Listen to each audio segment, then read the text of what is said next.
rappel en arabe. Elles servent à renforcer le lien du croyant avec Dieu en prolongeant l'état de recueillement qui suit la prière. Le contexte spirituel. Dans la tradition islamique, les moments qui suivent la prière sont particulièrement propices à l'invocation. C'est un temps où l'esprit est apaisé et où l'attention est dirigée exclusivement vers Dieu. Le prophète Mohammed, paix et bénédiction sur lui, a encouragé ses compagnons à utiliser ces moments pour glorifier Dieu, demander pardon et exprimer leur gratitude. Les enseignements clés du texte. 1. Unicité absolue de Dieu, Tawhid. La déclaration « Il n'y a d'autre divinité que Dieu », il n'a pas d'associé, réaffirme le Tawhid, le fondement de la foi islamique. Cela rappelle que toute adoration, obéissance et confiance doivent être dirigées exclusivement vers Dieu.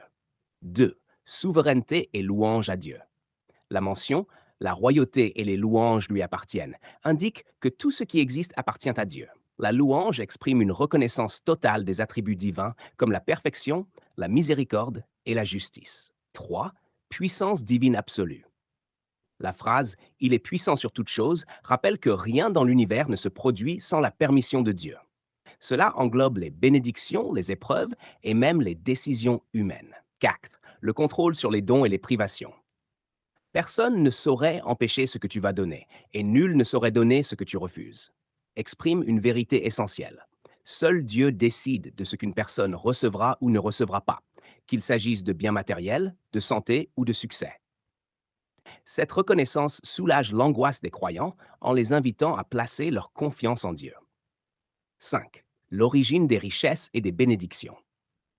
Les richesses de quelqu'un ne lui serviront à rien, car c'est de toi que proviennent les richesses.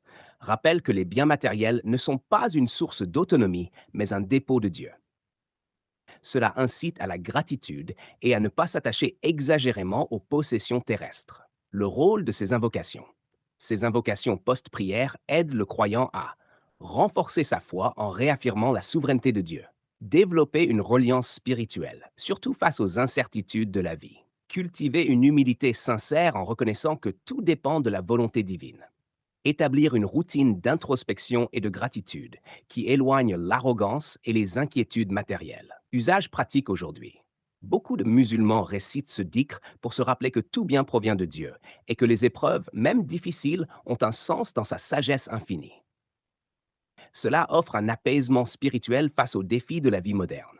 Si tu veux, je peux te donner des exemples d'autres adhkars ou expliquer comment ils s'intègrent dans la vie quotidienne des croyants.